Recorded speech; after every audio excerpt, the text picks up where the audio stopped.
Okay, it's time for another update on Asteroid Commander, and before I get into showing you what it looks like now, I'm going to show you a bit of the code. Now here in the main program you can see that there's a new command in here, pal plus, JSR pal plus.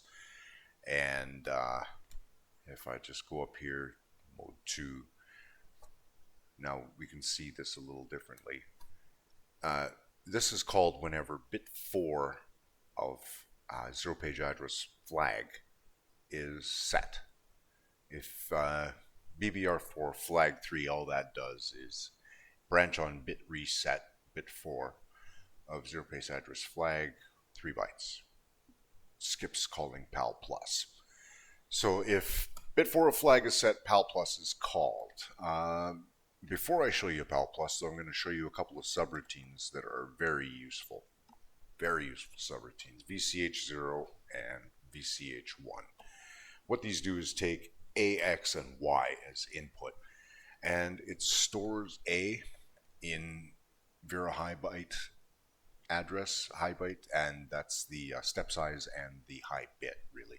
And then stores Y in Vera mid byte, and it's 9F21, and stores X in Vera low byte, 9F20. And depending on which one of these you call, that'll either set the address and step size for channel 0 or channel 1. And it doesn't destroy AX and Y either. It keeps them so you can call one of these two, then change either AX or Y or more of them, and then call the other one. And that's a very, very quick way of setting up Vera addresses. And so now if we go to pal plus, which actually does the palette switching, and go mode 1, there are 16 palettes altogether, and each palette is 512 bytes. And to make things faster, I have combined all 16 into a single 8 kilobyte file, which is loaded at into VRAM at 10000. So what I've done here is I've got pal plus calls pal plus. First of all, it loads the palette number, which is a 0 page value, and I'm going to probably change this a little bit, but the gist of it is that there's only 16 values that pal number can take, and they're even numbers between 00 and 1E, and that's stored in Y. So we load A with our step size and the high bit. So step of 1 and a high bit of 1. Y is the high byte of the palette address, and or the mid byte, I guess, and then X is the low byte. So we call VCH0. So now channel 0 is pointing at the source palette. We change Y to FA and call VCH1, and now channel 1 is pointing to Vera's palette at 1FA00 and also has a step size of 1. After that, it's a very simple matter to have a loop that just takes 2 bytes at a time from Vera data 0 and pushes them to Vera data 1, and it does that 256 times. And then the very last thing before clearing the interrupt disable, I gotta mention this, by the way, if you're pushing stuff into the palette on Vera, set your interrupt disable beforehand and clear your interrupt disable after. It will make your life a lot easier. And so yeah, the last thing it does before clearing that interrupt disable is resetting bit 4 of flag. If you'll recall, if we go back to main, go to main, you will recall that there is mode 2 here, this command here. If bit 4 of flag was set, then pal plus was called. So the very last thing the pal plus does is reset the bit that triggered the call of pal plus. Now, how do these bits get set in the first place? Let's go to custom IRQ. Now, the custom IRQ, you can see also on this same page here, we've got the startup for the IRQ, which just copied the original interrupt request vector into the 2 bytes following the jump in DIRQ, and then the next thing it did, we better go back to mode 1 here. The next thing it does is loads the low and high byte of the address of the custom IRQ and stuffs that into the interrupt request vectors. So that's how I set up my custom IRQ to be recognized. So our custom IRQ, the first thing it does is it loads the Vera interrupt status request byte and shifts that to the right one, and that has the effect of taking bit 0 of the Vera interrupt status request byte and pushing it to the carry flag. So if the carry is 0, then the interrupt was not called by vsync. But if it is a 1, then it was called by vsync. So if it's 0 branch carry clear, it goes right down to the default IRQ. But if that carry is 1, that means the Vera interrupt status request bit was 0 was a 1, and that means that the interrupt was caused by vsync. So in that case, it increments a counter called ticks, which counts from 0 to 59, and it's just a counter of the number of vsync bits per second. And from that, it pushes that into Y, and it also then loads two values from two tables. FLL1 and FLL2 are 64-byte tables, so just a little bit larger than the range of 0 to 59, and ORs those values in those tables with whatever is in flag or flag 2. This is a very quick way to set those flag bits. I'm going to quickly go to FLL1 and go to mode 3 so we can see all of those tables. So anywhere in here in FLL1, these 60 bytes, anywhere you see a 1-0, a pallet's being switched. So that happens every 10 vsyncs. And if you see a 0-1, that means scroll bar 1 at the bottom of the screen is scrolling to the left. 0-2 is scroll bar 2, and a 0-3 is both of them. 2-0, that's bit 5 of flag. That's the flag that tells it to draw the asteroid. And that's how the shadow is moving across the asteroid every second. So I've got lots of space.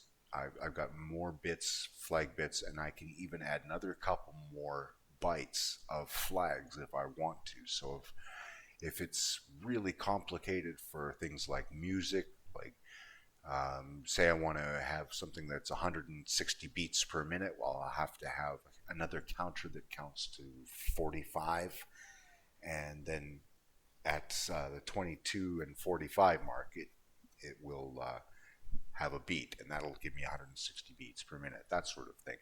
Anyway, that's enough looking at code. Let's look at the game, and let's execute main. And you can see I gotta get my mouse under control here. You basically have to move the mouse all the way to the left and all the way to the right before it finally behaves correctly. You can see this still works. I'm very happy about that still works. You can also see these 7 new buttons here. I actually have room for 8 if I so desire, but I'm sticking with 7 right now. These will be in this sort of grayish color when an option isn't available. So like if you've zoomed all the way out, zoom out will look like this. But if it's still possible to zoom out, you can then it'll look like this. Now, right now, all these buttons don't actually do anything except switch a palette index. That's it. These are all sprites. They're 4-bit per pixel sprites. The last byte of each sprite attribute includes 4 bits for a palette index.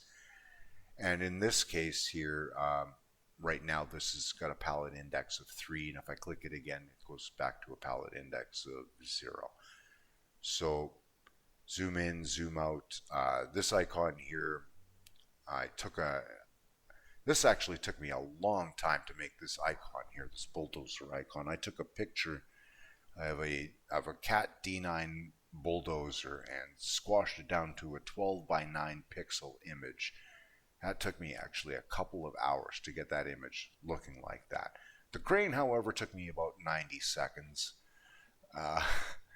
So yeah, this will be demolish, and this will be built. There won't always be available options. For instance, you won't be able to demolish your headquarters building. Once it's placed, it's there for good.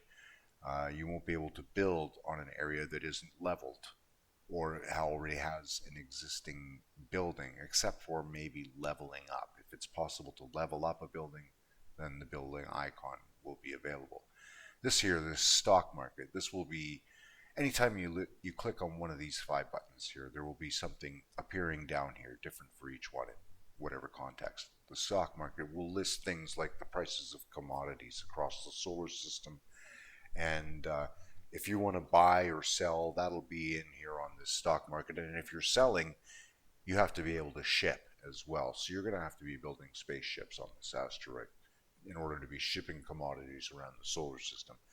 The last button here is the information button, and that will be local information, things like your population, your resources, how much food, water, oxygen, steel, carbon, whatever you have, that sort of thing. This button here is the messages button, and most of the time it will be looking like this. And right now it's got a palette index of 5 is the last byte of its sprite attribute. But if I click on it, it'll change to a palette index of 7. Right now the color, the dominant color on this is this yellow color. It's, I believe, red, green, and blue are FFA in this one. But if I click on it, now it's palette index 7.6 instead of 5.6 for that color. And you can see it's flashing. Now the sprite isn't changing at all. It's got exactly the same. I'm not doing anything to the sprite. What's happening is the palette is switching. And for most of the colors, they're the same from palette to palette. But a few of them, like color 7.6, change. Now color 7.6 starts at red, green, and blue are FFA, and cycles down over the course of 8 palettes down to FF0. And then it starts up again at FFA and again back down to FF0 for another 8 palettes. So the 16 colors are repeated, or these colors are repeated twice across the 16 palettes. And so whenever you've got a new message, this what this will look like. And when I click on it again, I just like looking at it sometimes. When I click on it again, then your messages will pop up. So that'll be your new message alert. Will be just the palette index changes from 5 to 7. That's all I have to do. Some of the buildings that I've designed about 10 of them so far, have cycling colors as well. So when they're placed on the asteroid, you'll see colors changing on the asteroid, and all that's happening is the palette's changing. So anyway, the next thing I'm going to be doing is working on getting some functionality for each of these buttons, and including the buildings. And so the next time the next video I show you, you'll see me placing buildings on the asteroid. That'll be fun, won't it? See you next time.